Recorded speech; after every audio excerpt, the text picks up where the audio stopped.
Hello friends, நம்ம என்ன பார்க்க போகிறோம் அப்படின்னா, அனாயன்ஸில் படித்த ஏப்ரல் மே 2024 ஸ்டூடெண்ட்ஸ் உங்களுக்கான ரிசல்ட் எல்லாருமே வந்து பார்த்துருப்பீங்க. இதில் ஒரு சில பேருக்கு வந்து WH1 கோட் வந்து அவைலபிளாக இருந்திருக்கும். ஸோ இந்த WH1 கோட் வந்து எதுக்கு அவைலபிள் ஆகுது, நான் ஆல் ப்ராக்டிஸே பண்ணலை அப்படின்னு சொல்லிட்டு நிறைய பேருக்கு ஒரு கன்ஃபியூஷன் இருக்கும். ஒரு சில பேர் சொல்கிற டீட்டெயில்ஸ் வந்து இது ஒரு பக் என்னால் மாறிடும் அப்படிங்கிற மாதிரி சொல்லிட்டு இருந்தீங்க.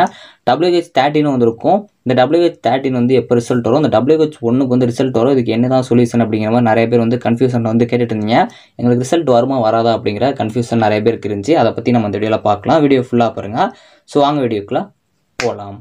ஓகே ஃப்ரெண்ட்ஸ், ஃபஸ்ட் எடுத்தோன்னா பார்த்தீங்க அப்படின்னா, அனாயன்ஸில் படித்த ஏப்ரல் மே 2024 ஸ்டூடெண்ட்ஸ் உங்களுக்கான செமஸ்டர் ரிசல்ட்டை எல்லாருமே வந்து பார்த்துருப்பீங்க.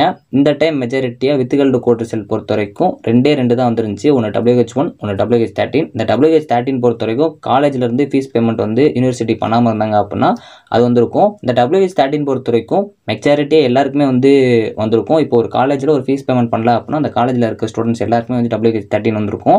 இது பொறுத்த வரைக்கும் உங்கள் காலேஜ்லேருந்து யூனிவர்சிட்டி ஃபீஸ் பேமெண்ட் பண்ணிட்டாங்க அப்படின்னா கிட்டத்தட்ட 1 வீக்குள்ளே பார்த்தீங்க அப்படின்னா உங்களுக்கு ரிசல்ட் வந்து பப்ளிஷ் பண்ணிடுவாங்க.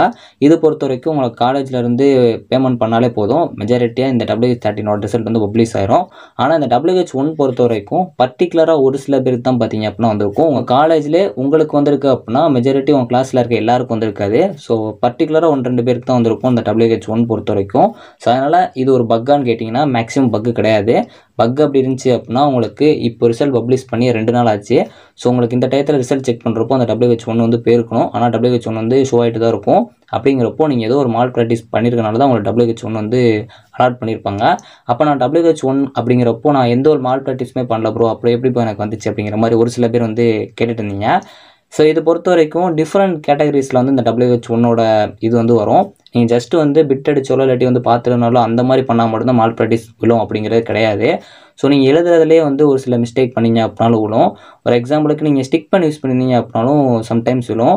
இந்த கலராக டிஃப்ரெண்ட்டாக எழுதிருப்பீங்க அந்த மாதிரி வேறு கலர்ஸ் யூஸ் பண்ணியிருந்தீங்க அப்படின்னாலும் விழும். ஸோ ஒயிட்னர் யூஸ் பண்ணிங்க அப்படின்னாலும் கண்டிப்பாக வரும். அந்த ஒயிட்னர் யூஸ் பண்ணது வந்து பார்த்தீங்க அப்படின்னா ஒரு 2 செமஸ்டருக்கு முன்னாடி பார்த்தீங்க அப்படின்னா ஒரு ஸ்டூடெண்ட்டுக்கு வந்து மால் ப்ராக்டிஸ் புக் பண்ணியிருந்த மாதிரி வந்து சொல்லியிருந்தாங்க. அதனால் இது வந்து மால் ப்ராக்டிஸில் தான் வந்து ஷோ ஆகும். ஸோ அதனால் நீங்கள் எழுதுகிறப்போ ஏதாச்சும் ஸ்ட்ரைக் பண்ணியிருந்தாலும் இந்த மாதிரி வந்து ஒயிட்னர் யூஸ் பண்ணாலும் அதுவும் மால் ப்ராக்டிஸில் தான் புக் பண்ணியிருப்பாங்க. ஸோ உங்களுக்கே தெரியாமல் நீங்கள் ஏதாச்சும் வந்து அனெக்ஷரில் ஃப்ரண்ட் ஷீட்டில் வந்து ஏதாச்சும் மாற்றிருந்தீங்க இல்லை அடிச்சிருந்தீங்க அப்படின்னாலும் அது வந்து மால் ப்ராக்டிஸில் தான் புக் ஆகும். எல்லாமே சின்ன மிஸ்டேக்காக இருக்கனால உங்களுக்கு தெரிஞ்சிருக்காது. நீங்கள் இந்த மாதிரி ஏதாச்சும் மிஸ்டேக் பண்ணனாலும் WH1 கோட் வந்து அவைலபிளாக இருந்திருக்கலாம். ஸோ நீங்கள் நல்லா யோசிச்சு பாருங்கள், உங்கள் எக்ஸாமில் நீங்கள் என்ன பண்ணிடுங்க, ஏதாச்சும் இந்த மாதிரி பண்ணியிருந்தீங்க அப்படின்னா. அப்படி இல்லைனா இது போக உங்களுக்கு எதுவும் ரீசன் தெரிஞ்சு அப்படின்னா மறக்காமல் கமெண்ட் பண்ணுங்கள். அதே மாதிரி ஏதாச்சும் மார்க்ஸ் எக்ஸ்ட்ராவாக போட்டுவிடுங்க அப்படின்னு சொல்லிட்டு ரெக்வஸ்ட்டாக கேட்டிங்க அப்படின்னாலும் அந்த பேப்பரில் அந்த மாதிரி ஏதாச்சும் எழுதிங்க அப்படின்னாலும் உங்களுக்கு மால் ப்ராக்டிஸ் வந்து புக் ஆகும். இப்போ நான் என்ன தான் ப்ரோ பண்ணுறது அப்படின்னு கேட்டிங்கன்னா, மெஜாரிட்டியாக அந்த WH1 கோட் வந்துருந்துச்சு அப்படின்னா இதுக்கு என்கொயரி வைப்பாங்க அப்படின்னு நினைக்கிறேன்.